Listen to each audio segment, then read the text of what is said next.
மாணவர்களின் யோசனைகளை அறிவியல் படைப்புகளாக மாற்ற அரசு சார்பில் புதிய தளத்தை ஏற்படுத்தி தரப்படும் என பள்ளிக் கல்வித்துறை அமைச்சர் திரு அன்பில் மகேஷ் பொய்யாமொழி தெரிவித்துள்ளார்.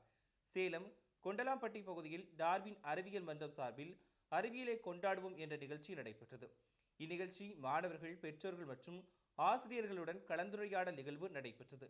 இதில் பள்ளி கல்வித்துறை அமைச்சர் அன்பில் மகேஷ் பொய்யாமொழி கலந்து கொண்டு விழா பேருரையாற்றினார். அப்போது மாணவர்களின் யோசனைகள் வீட்டிலேயே முடிந்து விடாமல் அதனை செயல்படுத்துவதற்கான முயற்சிகளை மேற்கொள்ள வேண்டும் என கூறினார்.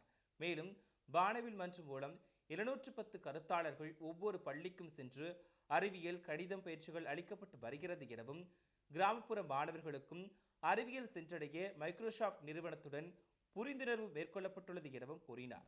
இந்த நிகழ்ச்சியில் அறிவியல் அறிஞர் டெல்லி பாபு மற்றும் பள்ளி கல்வித்துறை அதிகாரிகள் உள்ளிட்ட பலர் கலந்து மேக்கர் ஸ்பேஸ் அப்படிங்கிறது மிக மிக ரொம்பவும் ஒரு அருமையான திட்டமாக அதை நான் பார்க்கிறேன். சொல்லும் பொழுது நான் மெய்மறந்து அதை நான் பார்த்து கொண்டே இருந்தேன். நான் உண்மைதான், பல பேர் நகரத்தை சார்ந்தவர்கள் மட்டுமல்ல, கிராம பகுதியை சார்ந்திருக்கின்றவர்களுக்கும் இன்னமும் நம்முடைய முன்னோர்களுக்கு இருக்கின்ற அந்த ஐடியாஸ் நமக்கு அது எட்டவே எட்டாது.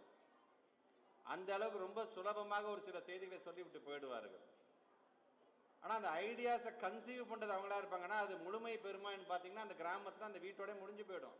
அவர் சொல்லுகின்ற வார்த்தை அந்த மாதிரி இல்லாமல் ஒரு பொதுவான ஒரு இடத்தில் இது போன்ற கட்டிடங்களை எழுப்பி, எனக்கு இந்த மாதிரி ஒரு ஐடியா இருக்குங்க, இந்த ஐடியாவை பயன்படுத்தி கொண்டு இப்படி செஞ்சால் நல்லா இருக்கும், இது என் ஊருக்கு மட்டும் இல்லைங்க, இது நீங்கள் முழுமையாக இது செயல்படுத்துங்கன்னு சொன்னால் ஒட்டுமொத்த நாட்டுக்கே நல்லதுங்கிற அளவுக்கு இருக்கும். உண்மைதான். அதை உள்வாங்கி கொண்டு அதற்கு தகுந்தாற்ப அதை செயல்படுத்துவதற்கான ஹியூமன் ரிசோர்ஸ் நம்ம நாட்டில் அதிகம் உண்டு.